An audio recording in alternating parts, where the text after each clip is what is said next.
Knock, knock. Who's there? Leigh Storr. Leigh Storr who? Leigh Storr, entrepreneur extraordinaire and founder of BioSolar, a multi-million-dollar business that relies 100% on door-to-door selling. Whoa. Oh yeah, baby. Bring it on. Bring it on. Welcome to the Small Business Big Marketing Show, where successful small business owners share their secrets to take your marketing to the next level. Now here's your host, Tim Reid. G'day, motivated business owner. It is Timbo Reid here. Oh, and that, by the way, was my beautiful daughter Stephanie in the Knock Knock intro. Gotta love introducing a little bit of family into the show. Welcome back anyway to another episode of the world's #1 small business marketing show, a show laser focused on helping you grow a business you love through some very, very smart marketing. To that end, let's get stuck in to some marketing GOLD. Small Business Big Marketing with Tim Reid. Now, just yesterday, I received some feedback from listener Husky Lee on last week's interview with the founder of custom pram maker Rosie Baby. The feedback read, "Great interview, Timbo. I felt Rosie Baby's PR strategy was a great move. Do you think PR as a strategy will really start to come into its own and gain greater traction, given that publishers everywhere are needing more content?" Very good question, Husky. Now, whilst I don't think PR is about to hit a new purple patch in its evolution, I do think that many businesses are underdoing it or actually getting it wrong. Too many are still trying to get articles in magazines, mentions on radio shows, or segments on the local TV news. Now, I fully get their logic. You know, these mediums are read, listened to, and watched by tens of thousands, in some cases hundreds of thousands, if not millions, of punters. But I would also argue that these numbers are, on the whole, on the decline.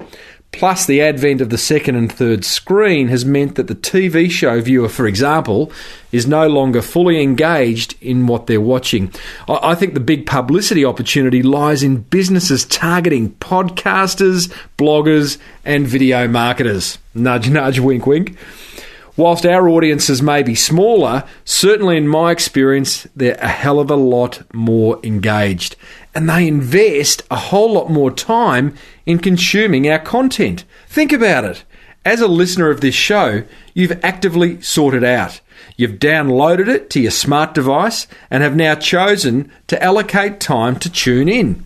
Many of you even leave comments on the show notes, email me directly, tim@smallbusinessbigmarketing.com, by the way, or hit me up on Facebook. And I do the same with bloggers I read, the podcasters I listen to, and the video guys I watch.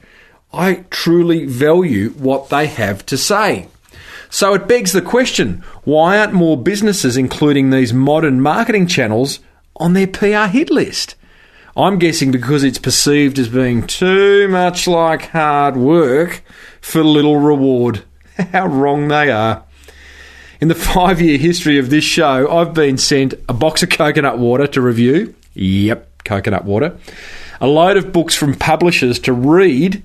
And my highlight, an all expenses paid media junket down to the V8 supercars in Tasmania, where Microsoft launched their Office 360 product to some influential bloggers and podcasters. Good on you, Microsoft. Now that is smart marketing. So my advice is this. If you're running a publicity strategy, then don't just chase the big guys. There's a whole lot of us little guys with very loyal audiences. Tribes, in fact. On that point, Range Rover, if you're listening, I'd be more than happy to review the new Evoque. Emirates, sure, I'll road test your new first-class cabins. And Ralph Lauren, you want to see how I look in the new winter range? Happy days. That email again, tim@smallbusinessbigmarketing.com. Alrighty, now as always, there is plenty of marketing gold in today's show. Shortly, I'll be having a fireside chat about one of the scariest marketing strategies in the world, I reckon, that being door-to-door selling, with BioSolar's founder Leigh Storr. But first, let me tell you about how our good friends at Net Registry can help you crank out some great online marketing with their keyword strategy service. For just $99, that's $99 Australian, by the way, overseas listeners. That's an exclusive price for listeners for this show only. Net Registry will identify up to 25 keywords your business should be focusing on in your website. They'll then provide you with a keyword placement report showing you where your site currently stands on the various search engines, and then provide you with a 20-minute one-on-one consultation providing you with some solid advice on how to improve your rankings. Give Net Registry a buzz today on 1300 638 734 and tell them Timbo sent you. Time for today's fireside chat. It is with founder of the multi-million-dollar solar panel installation business called BioSolar. Now, his name is Leigh Storr. Leigh is a very interesting character who started his first business, and it was a serious business too, by the way. It wasn't just trading footy cards. He started his first business at the age of 14. He's now an old fella. He's 31. And has a number of successful businesses behind him. His current one being BioSolar, which relies 100% on door-to-door sales for its marketing. I find that absolutely fascinating because it is a scary strategy. So we have a good talk about that. And I started off by explaining to Leigh how I found him.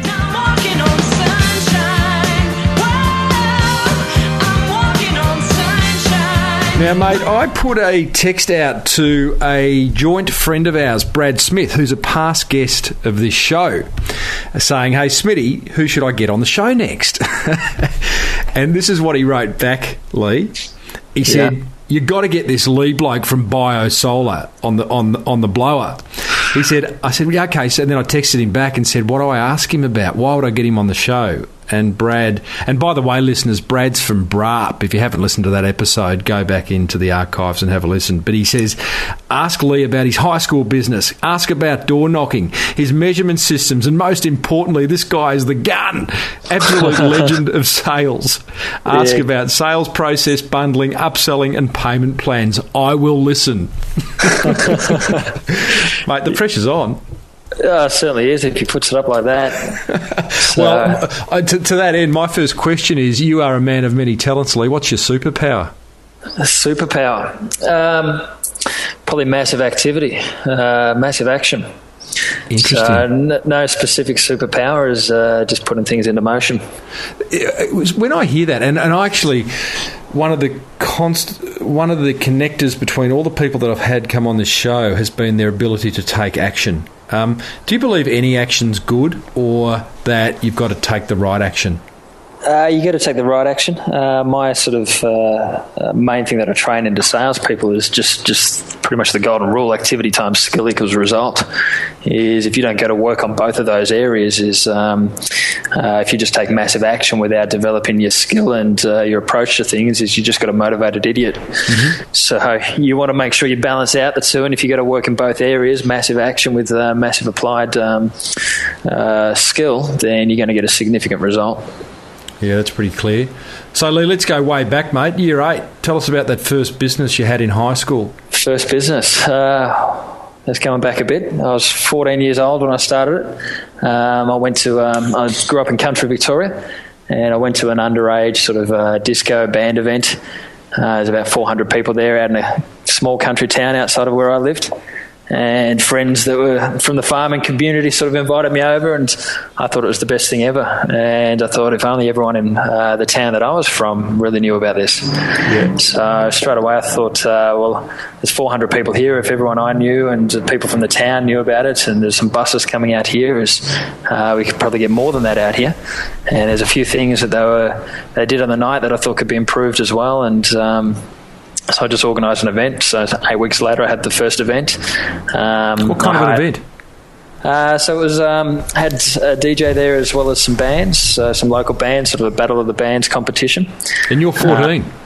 Yeah, I was 14, and I basically dropped a pin where that town was with the town hall that it was going to be in. Drew pretty much a 100-kilometre radius around it. I thought I'm going to bring all the kids from that area in, and I organised 10 buses to pick up at the different towns around the place.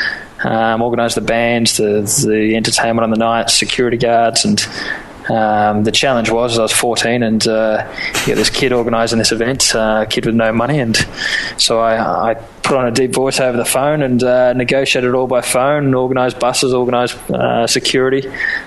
Told them all that I'd pay them on the night, with just full expectation that I'd get enough people there to pay the door entry to pay everyone out on the night. Otherwise, it would have been pretty interesting. So it worked. I think that first event had about 800 people there, and it was fantastic. Everyone had a ball, and for the next 4 years, about every 8 weeks, I ran another one of those events, and it kept building to the point. One of the last events I had there was... So I bought a lot of the top bands in Australia over the time down in southwest Victoria, and we had about 1,500 people at the last event with a small riot out the front of about 500 people because the venue was at capacity and they all wanted in but they couldn't get in and police were called, and so it was a positive but a negative at the same time. So 4 years and one of these events every 8 weeks? Pretty much. Mate, that's a massive effort. And so from the age of about 14 to 18, parents obviously supportive? Parents aren't from a business background and don't really understand it. My mum just sort of saw what happens if it doesn't work. So I told her all it's going to work, so stop stressing about things. And did. Yeah, but her comments were, I don't have the money if it doesn't work, and I just kept telling her, well, it will work. So true you got a letter home from the teacher, what saying something to the effect of, I've never seen a person of this age with so much money? That was, I think, year 11. We went on a school trip up to Queensland. We did an East Coast trip with the school. Every year they do that for the year 11 students. And I think the amount of money that I spent on that trip as a teenager, going on all the different adventures and things like that, the comment a teacher made to my mum is, I've never seen a kid spend or have so much money at that age on the trips. So it was good fun. It was certainly it was good in high school. What was your big learning? That's a very formative thing that you've done during 14 to 18 years old. What's your biggest? And it clearly set you up to do whatever you've done with BioSolar. What was your big takeout from all that? Just thinking differently. Really, is looking at opportunities, looking at where things can be improved, and then just purely taking action. What do you mean look at things differently? I think basic trait of entrepreneur is looking at situations, looking at businesses, environments, and looking at where there's opportunities, where either things aren't being done or where things can be done better. And where you see that there's a need for that, you take action in that area, and that's how you, I guess, seed or create a business or an opportunity. I reckon there's another step to that, and correct me if I'm wrong, but it's then having the courage of your convictions. Absolutely, backing yourself 100% and just going for it. Mm-hmm. Do you do that on a gut instinct, or do you go off and research something to the within an inch of its life? No, gut instinct majority of the time. Usually if you research it to an inch of its life, is you don't end up putting it into motion. And one of my favourite comments is a guy, Dan Godin, I hope I've pronounced that right, former head of NASA. And I was lucky enough to be at a business conference, networking event over in Los Angeles last year, and he was a keynote speaker. And I grabbed him afterwards and I asked him, with literally the smartest people in the world, or the rocket scientists and mathematicians and the tens of thousands of brilliant people at NASA, is as the head of NASA, what percentage of your decisions were made at the end of the day on your intuitive feeling on the situation or on just the hard stats and data? And so at the end of the day, you've always got to make a call as a leader, and probably 75% of it, once receiving all the data, was what was intuitive. Mm-hmm. So but he did get a lot of data. Yeah, absolutely.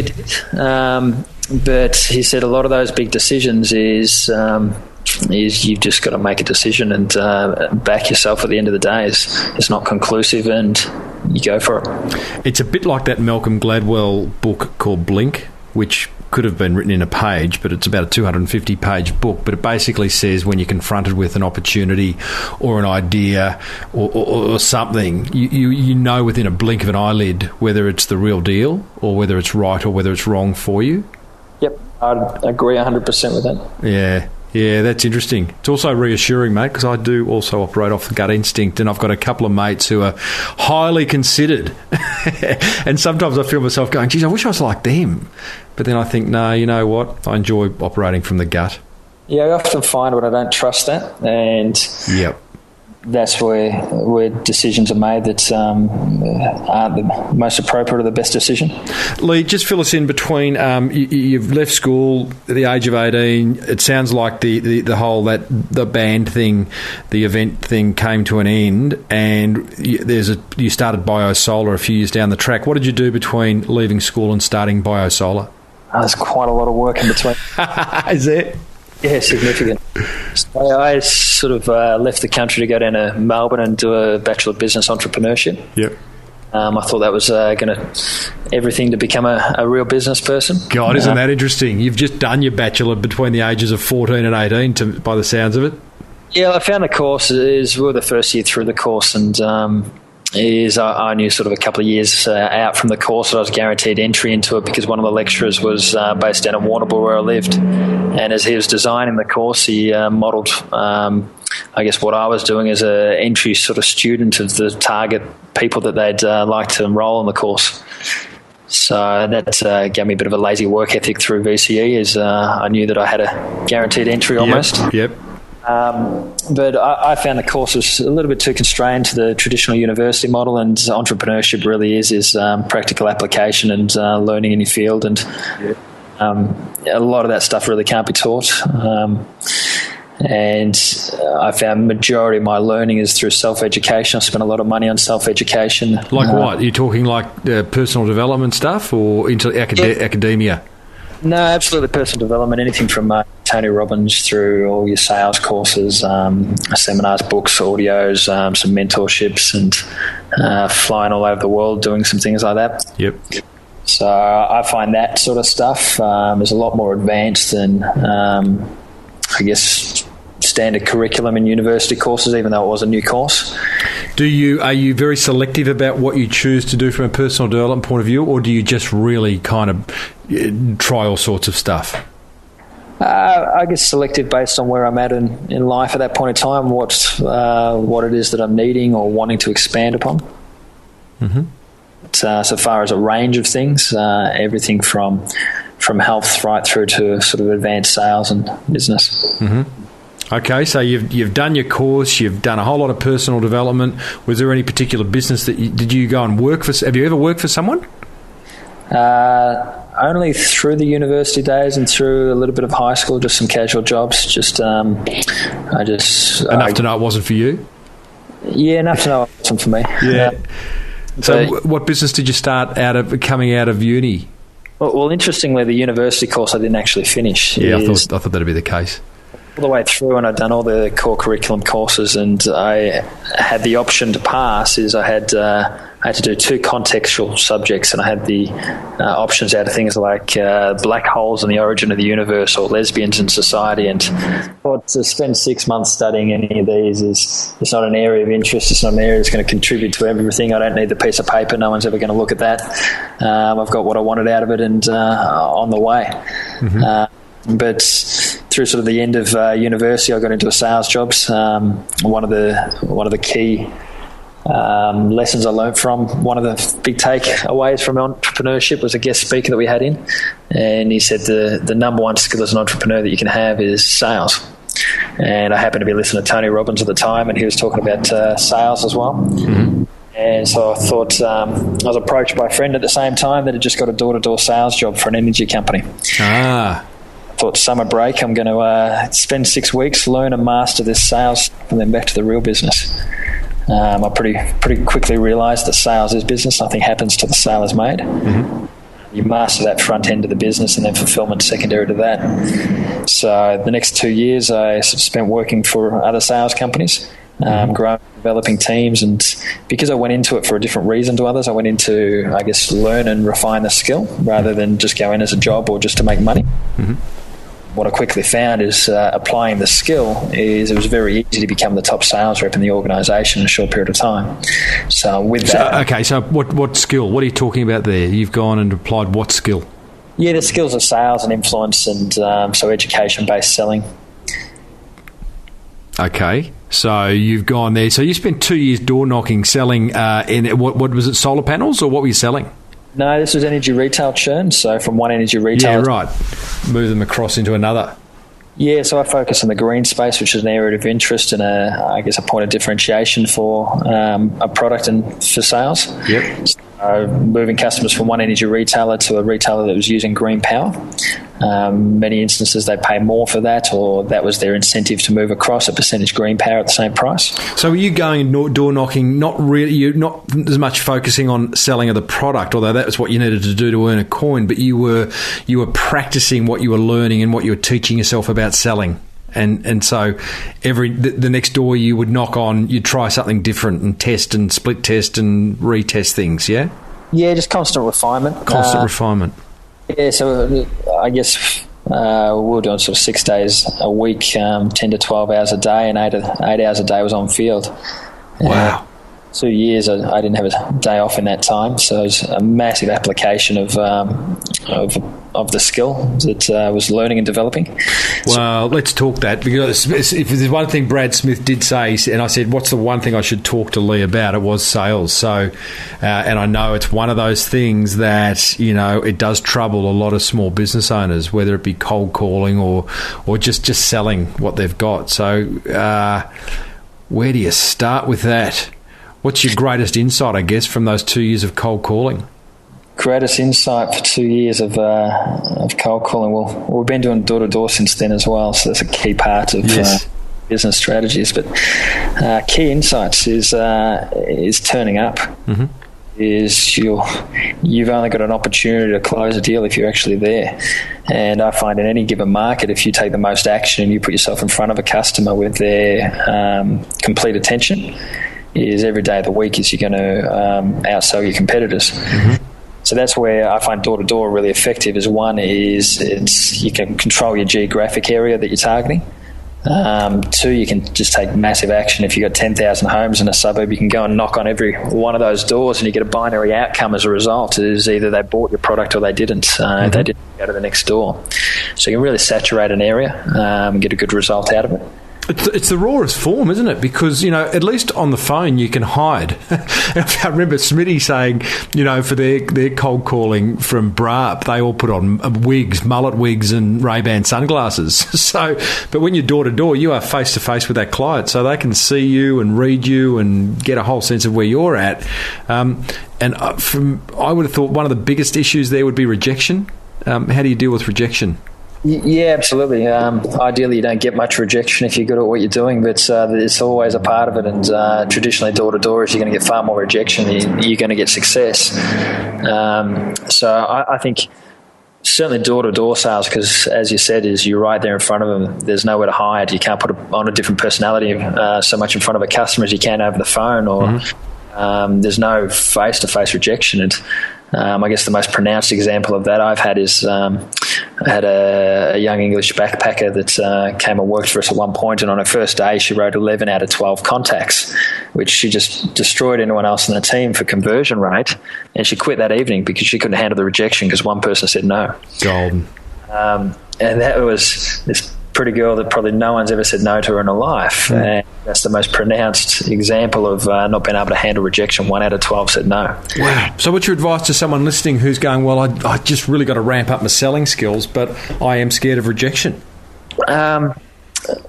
Well, you just got to get comfortable with it. You've got to get used to it. It's a natural part of it. And you've got to understand at the end of the day, as people do call it, a numbers game, and you've got to take out a bit of the emotion in that process and work on making every interaction a positive interaction. Mm-hmm. If you're giving a rejection and taking that as negative, it's going to carry through on your mindset to the next customer, and that's going to affect your ability to sell to the next customer. Mm-hmm. So you've got to make the most and a positive out of every single situation, learn from it and adjust and keep refining forward for a positive result. Yep.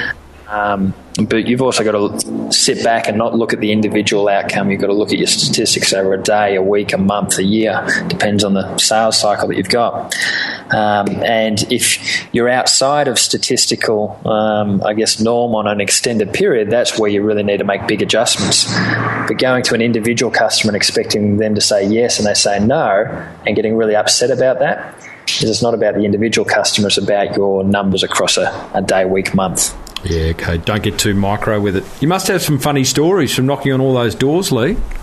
Oh, there's plenty. There's plenty of funny stories on the doors. Every day is interesting. You're going into people's homes. You see all sides of life. Anyone stand out in particular?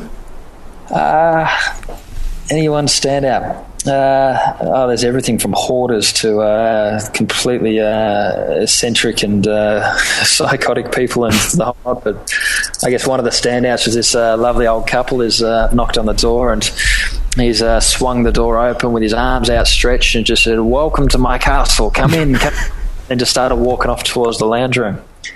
And I've gone in, and his wife's just as fantastic, and I thought this is all a bit strange, and I came in anyway, and the nicest old couple, and completely supportive of green power, and right into it, and they were clear as day, understood everything. It was a great conversation, and then I asked for their electricity bill to progress it forward, and the wife goes off, and she goes into the kitchen to find it.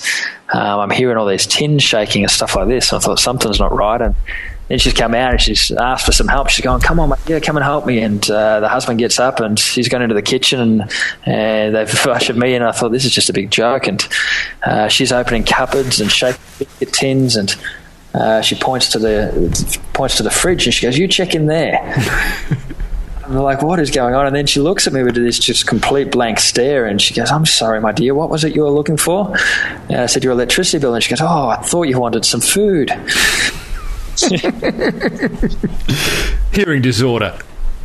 No, they both had Alzheimer's. I think it is. Oh, bless them. As soon as the situation changes, they were completely attentive, and whilst you've got their attention, but as soon as is just no recollection of the conversation, essentially.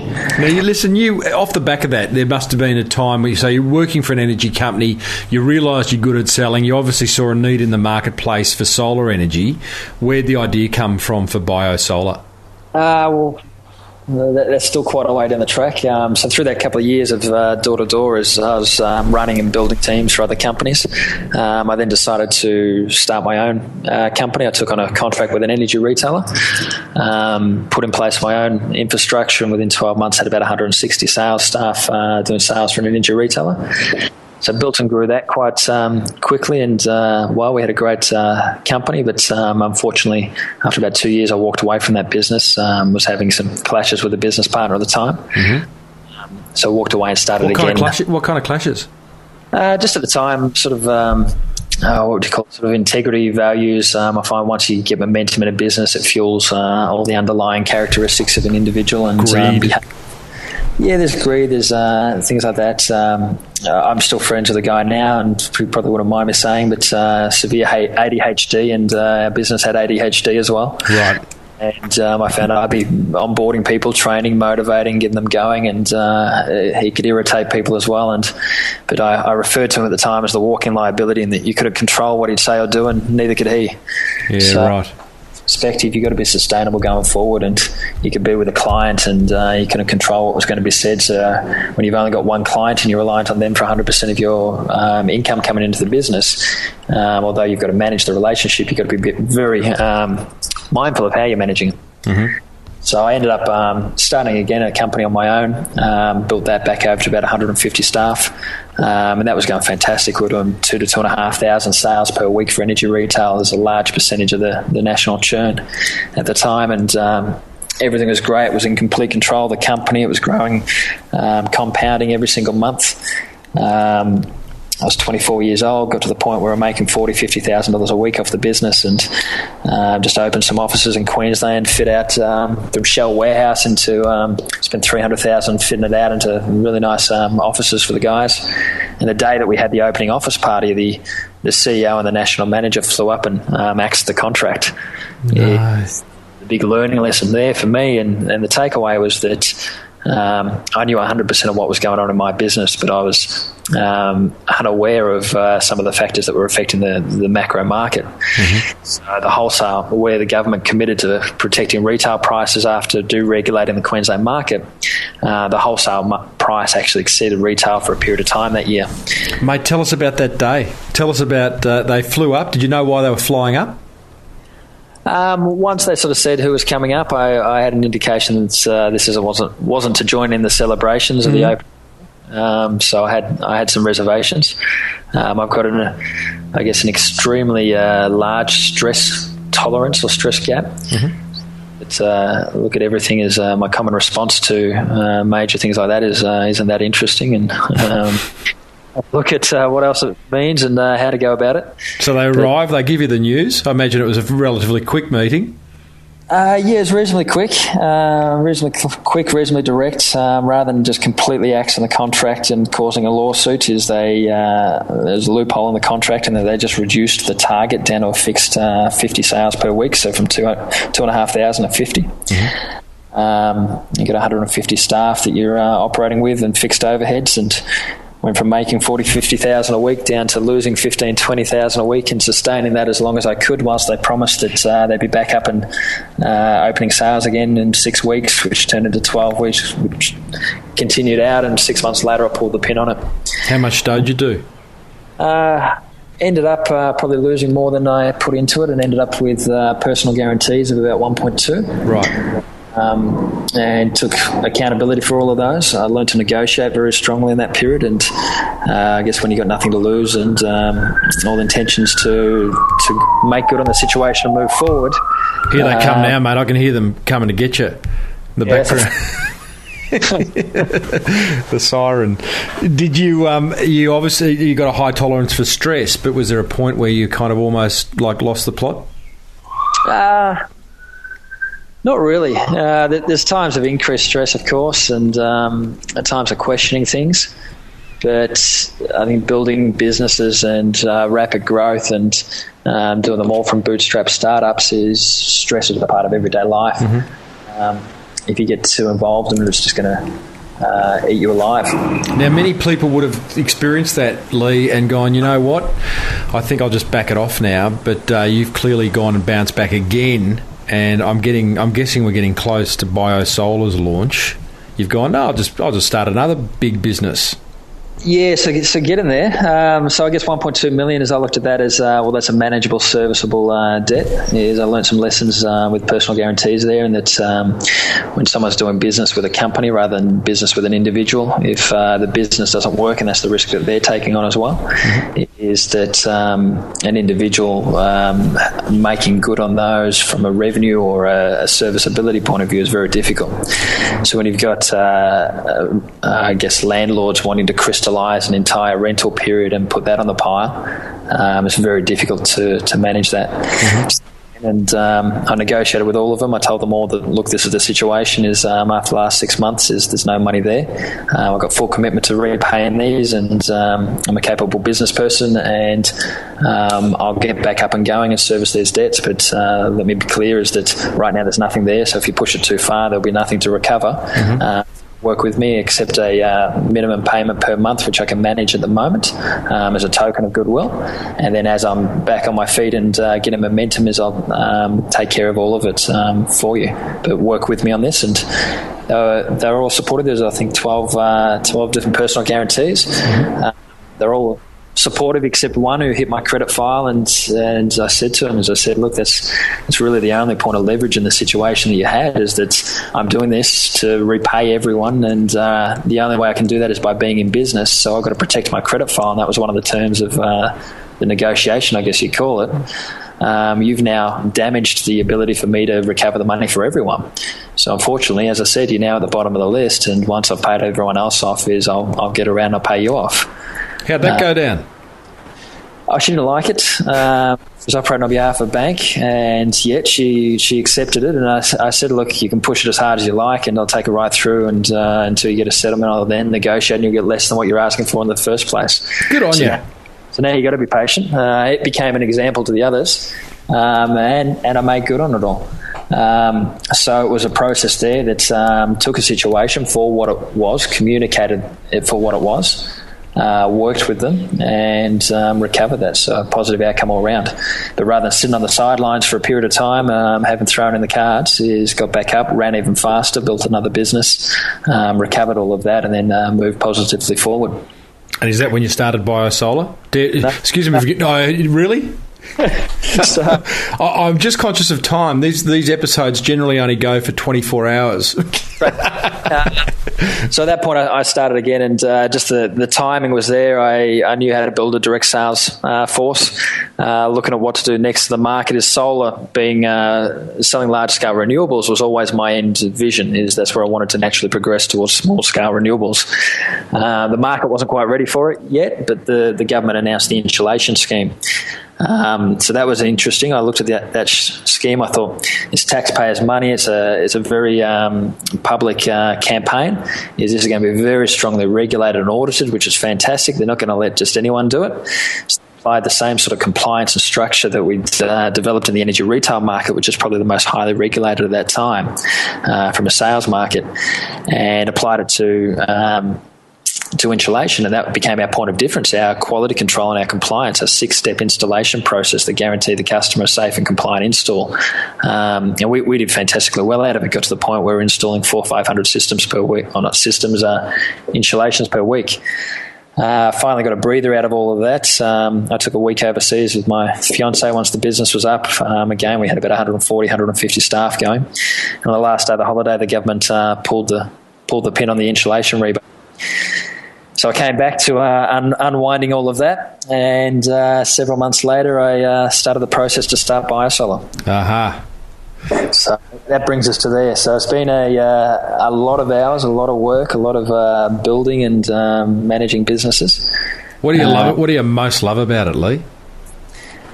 I guess I could probably sum it up in one of my personal experiences probably about 6 months ago. I was down on the Gold Coast and I was driving up to Tamborine Mountain, and it's something that I've done sort of every couple of months for the last few years, head up there every now and then into the bush, and I noticed a significant increase in the number of solar systems that have been installed up the main road up there, and I thought, geez, there's some fantastic looking systems. I wonder who installed those. And then I saw some of the commissioning reports coming through the next week, and I saw all these Tamborine Mountain installations that were done. So I checked the map, and that all been done by BioSolar. So it was really interesting to see the manifestation of an idea where it was at one point just an idea in my head to there's activity and there's results that someone's got a system on the roof that they've purchased through a sales rep. They're saving money, they're reducing pollution, and I've had zero involvement in the facilitation of that, yet there it is. Yeah, that's fantastic. Seeing something get its own momentum and become a living, breathing thing of its own, and the results of that, and seeing the successes of all the staff that go through that process and grow as individuals, the learning process that we put in. I really build in a lot of my personality and my journey into what we build out for the staff and the culture and the learning processes. How do you do that? Because I've always interests me, because you see some people start small businesses and really they're injecting their own personality, their own values, their own vision, and that's why generally the business becomes successful, because it's their baby and they see exactly how they want it to develop. But then when they start to put on staff, 10, 20, 50, in your case 150 staff, how do you then get your vision and your beliefs and your set of values and your personality across into those people so that they can carry the flame as well? So everything starts with recruitment. So onboarding the right people to fit the culture, the training processes that they go through. But in order to get the right people as well, as you want to set up your business operating environment for a specific cultural outcome. And from an energy perspective, is at the end of the day, sales is a transference of emotion and energy. So the more emotion, the more passion, the more enthusiasm that an individual has, the better the results, and then the better the results for the business. So everything, if I'd love to have you up to our offices in Queensland, and I can actually show you one time, but the door there is a real open environment and so much energy in there. We've got a raw food cafe in there that my fiance runs. We've got a small staff gym. There's a cinema that comes down every week or two. I've got a yoga studio out the back as well that my fiance runs as well. But everything is designed there to give staff maximum satisfaction, interest, look forward to coming to work, and create that energy on both a fundamental level of the better the quality of the food that you have, the better the energy you have, and the more you're enjoying things as well, and your fitness exercise. It sounds very Google. Yeah, well, we've actually been called Google of the Gabba so far as our offices in Wollongabba. It was interesting. We had Kevin Rudd open the offices there, and he said he's seen companies like this overseas, but not in Australia. So it's a good comment to have coming from him. Well, tell me, I've noticed that. I watched a video with the opening of your offices. How do you get the Prime Minister to the opening of your business? He was actually in between prime ministerships at the time. So he was less important. Yeah, it's about a month away from the second run. He may not have had a lot to do, but he is also our local seat. So that was quite good. It was also timely. It was Solar was part of their commitments. They put the incentives in place. So it was topical and timely and convenient, I guess. Now, you've also had, I think it was on the same video, it might have been a separate video, you had Jordan Belfort, the Wolf of Wall Street, who I'm trying to get on this show, by the way. How did you had him attend an event at your offices? Yeah. So a good friend of mine, Michael Burnett, down in Sydney, he runs EmpowerNet and does a lot of the speakers around Australia. I'm sure you know of him as well. Mm-hmm. And he brought Jordan Belfort over on his first tour over and suggested that we might private contract him one day. And that first trip, the first time in Australia for Jordan is, this was just when I was starting the business, had no staff yet. I was just putting together the processes and sales processes. Mm-hmm. I said to Jordan, I'd love to have you come speak to the salespeople one day once it's up and going. And then 2 years later, we had about 150 people attend the event. Brought him up here, hired him for the day, and got a big meeting room down the road at the Gabba, and it was fantastic. I guess you could look at two sides to Jordan Belfort. One is the negative side and everything that happened. But if you look at anyone that's built a business to understand what it takes, even just to get 1,000 people employed and operating at a high level, it takes a lot of systems, process, and genuine influence there. Now, you've got to take aside there's a lot of unethical influence and a lot of unethical sales practices. Mm-hmm. But at the same time, when you strip it back and you just look at it for what it was and take what you value out of it and separate the rest, there's a lot of really good quality information there. So he's got this straight line sales process, which he's coming back out to Australia to talk about, yeah? Is that what he kind of shared with your staff? Yeah, the straight line sales process and a lot of his other sales teachings there. It really simplifies it for the guys, and that's where he was able to take anyone 18 years old straight out of college and train them to be a $1 million a year stockbroker. Was it worthwhile getting him? Absolutely, 100%.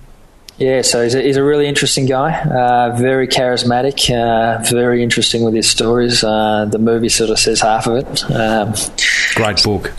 Great book. Great book. The book goes deeper again, and yes, it is fantastic. It's, like I said, you've got to take it for what it is, and you've got to look at both sides and weigh up what you take from it. Mate, I imagine that would have been a big investment. Do you continue to invest heavily in your staff beyond the raw food cafe and the yoga and all that type of stuff? Do you continue to provide personal development, and if so, what?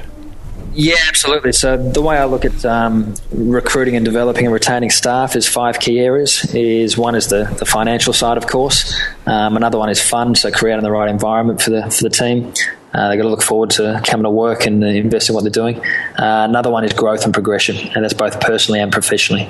So you've got to deliberately build that out within your organisation to attract the right people and retain the right people. The fourth area is meaning. If there's no meaning in what you're doing, it's not long-term rewarding or stimulating. If you're punching keys on a keyboard all day and that's all it is, you're just a cog in the wheel, and there's no meaning behind what you're actually doing other than data entry, you're not going to be satisfied. So we find with the products chosen to do, you've got the environmental side, you've got the charity side that we do as well, you've got the savings, you've got there's like we call one part of it the social opportunity, where the more we do socially through some of our donations to Kiva and protecting rainforest, and then reducing pollution through the systems that we install and promoting all of that to the customer, that adds more influence to the situation and helps that buying process, means we're rewarded as a business as well, and we can do more of that. So it's social opportunity rather than a social responsibility. I see it becomes a positively reinforcing cycle. Mm-hmm. So that's important in it for staff feeling engaged in the process, but also for what we're doing as a business. And then the last area is balance. All work, no play, or if it's all work, no family life, it's not going to be long-term sustainable no matter how much money they're earning and what they're doing. People burn out. So going to work deliberately in those 5 areas and building them out as far as you can, and investing in all those areas. So that comes from the activities that you do in your work, the training that you give to your staff, the systems and processes to make their life easier and their job more enjoyable. We had a previous guest on this show, Leigh, Tristan from the Physio company, and he's I think he's like the workplace of choice behind Google and one other because of the kind of things he's doing like that. Have you found yourself getting nominated for such awards? It sounds like a great place to work. Yeah, we've just been focusing on what we do internally and just building it all out and setting ourselves up for, national growth over the next 18 to 24 months. Mm-hmm. So we haven't been too concerned around looking at the awards and appreciation of those. Yeah, good on you. What's the best marketing, just to wrap things up, what's the best marketing BioSolar does? Well, we do all of our marketing door-to-door, incidentally, so 100% door-to-door. So 100%? Yeah, we're doing about $1 million a week in sales and installations at the moment, and we do 100% of that through door-to-door lead generation. And is there any part of that, so you don't have any above-the-line advertising, where at least if you knock on the door and you say BioSolar, people go, oh yeah, I've heard you on the radio, or do you do letterbox drops in the lead-up to door knocking, or nothing like that? No, don't spend a cent on any of that. Fantastic. And the reason being is we want the captive attention of the customer. So general marketing psychology, you've got maybe 10% of any percentage of a demographic are looking to buy a product at the right time. Mm-hmm. Doors, we go to 100% of customers. Like I said, 10,000 doors, we knock on all of them. And we put the person at a point of action. So our lead generators or our door knockers set up an appointment for one of our consultants to come back for 2 hours of sit-down, 100% attention. And we take them through a full education-based process on quality, performance, warranty, the company, the whole lot. And it really is the most thorough process and educational process. So everything is built out with that customer experience and that delivering at the highest level we possibly can to provide the result that we're looking for. So are you, just to be clear there, you've got a call centre, they set up the leads? No? Set up the leads. So I've got about 80 guys and girls that head out door to door on a daily basis. So we speak to about 20,000 people a week at their homes across the Brisbane metropolitan area, Gold Coast, Sunshine Coast, and then also down in Sydney. They then set up the appointment. They call that back into the office, into our call centre, and our call centre is lead nurturing and progressing sales to installations. So to complete an entire customer's purchase, there's about 14 touch points, and door-to-door is the very first touch point. There's then 2 phone calls through our contact centre before the sales rep gets there. Highly trained sales reps, they go in there and they spend 2 hours educating the customer and taking them through a full value proposition. We've got about a 50% average close rate on that sit-down consultation. And I guess to put that in perspective is we're certainly not the cheapest in the market, as we're right up there with the largest average size system in our market and at one of the highest prices. But the amount of quality and value and systems and processes and everything that we put in there to substantiate and to give the result there to the customer, because what they're really buying is a 30-year investment. So it's got to perform as they expect, otherwise they're not getting value. So in order to get that result at that level is you've got to have a very strong chain-linked system that increases the level of interest at every touch point. Love it. I love the fact that 2 hour, I mean, that's... So once you get inside someone's house and do that 2 hour educational, you've got a 50% conversion rate. And I'm guessing that educational is very much that. It's not, there's a sell at the end, but you really are providing useful information for people to make an informed decision. Yeah, well, the sale should be a logical conclusion to an effective presentation. It should be a very low resistance outcome. And we say we're not the cheapest in the market, nor will we ever be. And these are the reasons you wouldn't want us to be. But we are the highest quality, and we're one of the best value as well. And so far as affordability goes, is we're able to show you how to move money you're already spending from electricity to cover the cost of your solar through extended payment terms. we make high quality affordable to all Australians as part of the presentation, I guess. But you've really got to make, in order to affect a sale, you've got to make it a very low resistance purchase, and you've got to do that by building your product to what the customer's looking for and delivering the result that you're promising. Mate, you're as clear as you are crystal clear. Given what you've done in your life, Lee, I'm guessing you'd be 68? 31. 31, yeah. Good on you, mate. What's your next business?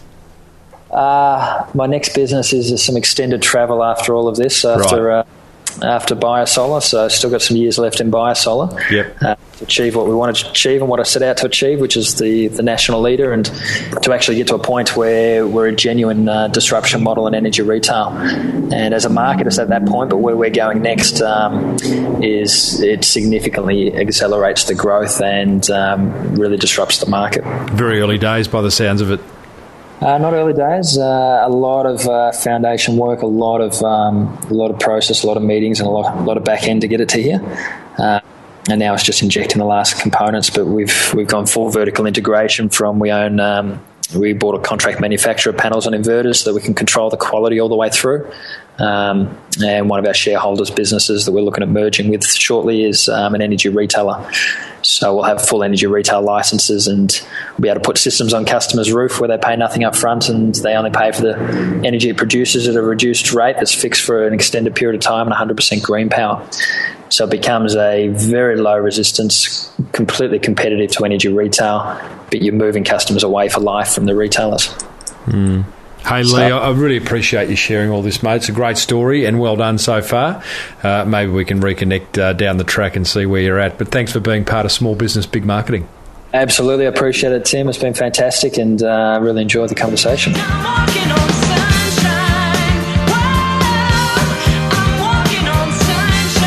What a good fella is that Leigh Storr. Now, before I give you my top 3 learnings from that fireside chat, I want to let you in on a little secret that smart business owners everywhere are onto. Have you got marketing materials lying around that need a little bit of love? Maybe the details on your business card need updating, or your logo needs altering, or you'd like to change the colour of that yellow short shirt you accidentally wore in your profile shot. What were you thinking? No worries at all. That'll be $19 and it'll be done in 1 hour thanks to Swiftly. Small design fixes fast. That is exactly how they roll. You simply upload your artwork that needs fixing, tell them what needs doing, and boom, 1 hour later and $19, it's done. Check them out at swiftly.com. That is SWIFTLY.com. Okay, so I hope you enjoyed that fireside chat with Leigh Storr of BioSolar as much as I did bringing it to you. Plenty of marketing actions in there, I'm thinking. My top 3, number 1, take action. Do something! I loved Leigh's little equation, activity times skill equals results. So, activity by itself, not so great, but when you add a level of skill to it and do the right activity, then you are going to see results. Number 2, do some personal development to ramp up your skills. This has been a common thread amongst recent interviews. A lot of the successful marketers that I come across are into personal development. You know, at its very least, and dare I say, join the forum. That is personal development in itself right there. There are so many motivated business owners in there. So head over to smallbusinessbigmarketing.com and join the forum. It's $1 for the first 7 days, so low risk. My number 3 tip from Leigh's conversation, look at things differently.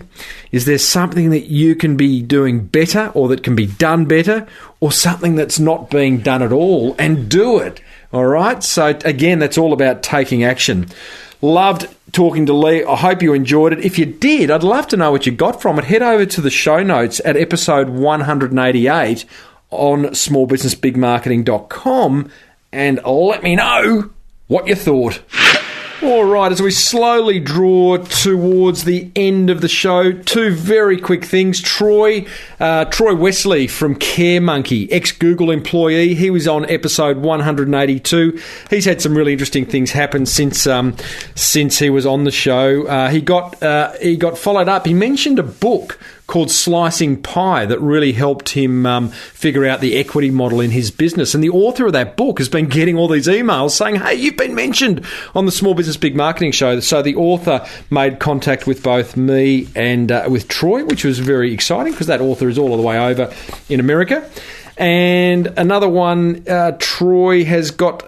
Troy's just been basically... I was going to read this. It's quite a long email. Suffice to say that Troy's been getting a lot of emails from people suggesting ways that Troy can continue to grow his business, suggesting partnerships and joint venture opportunities, and it's all happening for Troy. And I'm seeing that more and more with guests who appear on this show. They sort of come back to me weeks or months later and say, gosh, I didn't realise your show had so much reach, Timbo, but people are mentioning it, that they heard me on it left, right and centre. So that's great, and long live the podcast.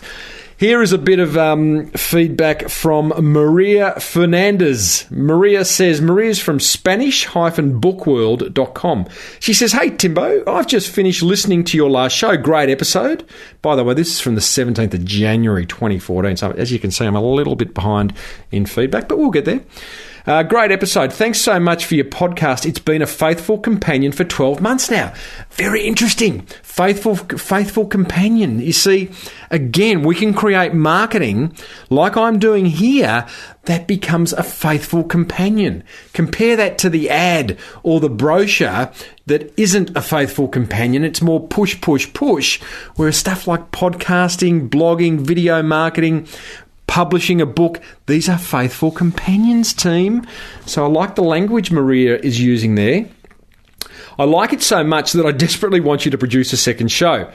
And then she goes on to suggest a sponsor who would be in conflict with Net Registry, so I can't do that. But I have spoken the last a few episodes ago about putting out a second episode a week, and I am still working on that. It may well be a listener question and answer show, but just talking to a couple of potential sponsors at the moment, and that is kind of happening in the background. Stay tuned for more on that. Righto, team, nearly at the end of episode 188. Do join the forum. I'd love to see you in there. The price on the forum is going up very, very soon. You can lock it in forever at the price of $1 for the first 7 days and then $49 a month forever after. Big thanks to Net Registry for making this show possible. They help you get your online marketing sorted and to swiftly. Small design fixes done fast. Got some very interesting guests coming up, working on some interesting guests and got some locked in. Trying to get the Wolf of Wall Street on the show, Jordan Belfort, to talk about his straight selling technique. I have an interview coming up with Karen Jacobson, also known as Siri, the voice of Siri. Can you believe that? I've got David Rain, ex-TV personality, A-list celebrity who has now entered the real estate market, and plenty more. So hang around for that in the coming weeks. We have got some great shows. I'm Timbo Reid, and you've been smart enough to tune in to the world's #1 small business marketing show. May your marketing be the best marketing. Bye for now. You've been listening to the Small Business Big Marketing Show with Tim Reid. Want more marketing goodness? Then visit smallbusinessbigmarketing.com.